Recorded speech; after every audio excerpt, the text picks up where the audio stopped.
Salut tout ça, mon temps c'est du cinéma. Nous allons aujourd'hui parler d'une rumeur.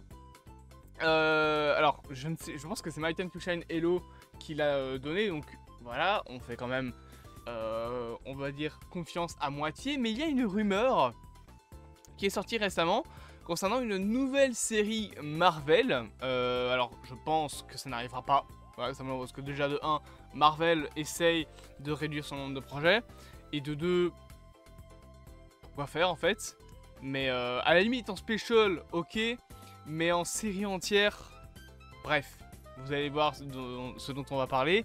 En gros, une série serait prévue sur Captain America.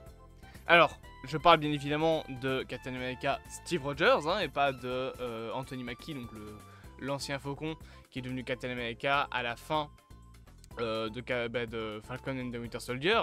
Là, je parle bien de Captain America Steve Rogers.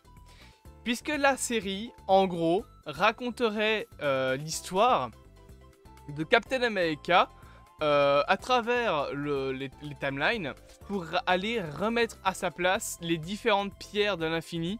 Là, donc, où elles ont été volées, entre guillemets, par les Avengers dans Avengers Endgame quand ils ont fait le fameux casse temporel.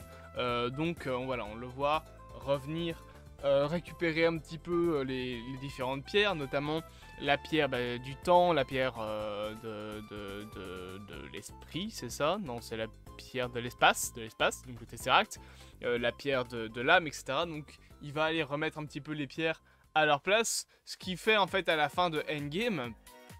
Sauf que nous, on voit juste le tenant et l'aboutissant, ça veut dire que à la place de revenir par la suite dans la timeline principale, et donc de revenir en tant que Captain America, il préfère vivre sa vie avec Peggy Carter et donc aller dans les années 40 et vieillir, etc. bien évidemment, et vivre une vie à côté d'elle, ce qui est déjà un problème en termes de timeline, parce que alors ça veut dire qu'elle ne meurt jamais seule et qu'elle ne va pas l'attendre toute sa vie. Mais bon, bref, passons, les timelines, tout ça c'est compliqué, ça a aussi ouvert des brèches temporelles, enfin voilà, j'ai pas envie de m'étendre là-dessus et d'essayer de recomprendre un petit peu Endgame, parce que c'est vrai que c'est un vrai bordel de comprendre un peu ça. C'est pas un souci d'écriture, hein, les films sont pas spécialement mal écrits. Endgame, voilà, je trouve que ça va quand même en termes d'écriture. Mais c'est juste que voilà, il y a beaucoup de bordel.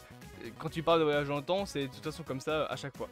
Mais la question surtout, c'est du coup cette série, est-ce qu'elle est vraiment intéressante? Déjà, moi ça me pose 3 problèmes. Déjà le retour d'Anthony Mackie, de Chris Evans, donc le Captain America, hein, je rappelle, l'ancien Captain America, l'acteur qui jouait Captain America à l'époque, qui aujourd'hui apparemment devrait revenir en tant que Johnny Storm dans Deadpool 3. Il pourrait également revenir dans le rôle de Johnny Storm et de Captain America dans Secret Wars. Donc voilà, il serait de retour dans 2-3 projets sous différentes facettes. Alors en tant que Captain America dans Secret Wars, pas dans Civil War, dans Secret Wars, bon, je pense que ça peut se faire. En tant que Johnny Storm dans Deadpool 3, pourquoi pas.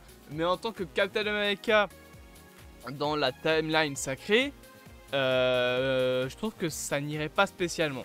Voilà, je trouve que il faut au bout d'un moment passer à autre chose, parce qu'on a un nouveau Captain America, hein, je rappelle, Anthony Mackie, et ils vont nous proposer une série sur l'ancien Captain America.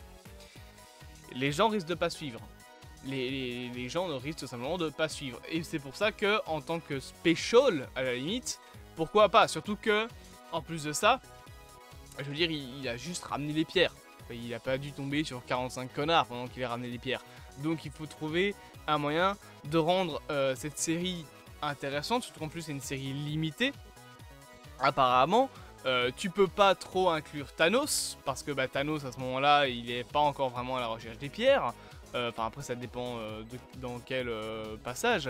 Mais par exemple, la bataille de New York en 2012, quand ils vont récupérer les pierres, là Thanos il était encore à la... Oui, il était à la recherche, mais il y avait envoyé Loki pour aller récupérer les pierres d'infinité, donc il n'était pas présent. On ne peut pas foutre Thanos partout dans la timeline. Maintenant, il y aura quand même des scènes qui, je pense, seraient intéressantes, hein, comme par exemple le fait d'avoir la réunion entre Captain et Thor, le fait de voir Captain voir le corps sans vie de Natasha sur Vormir.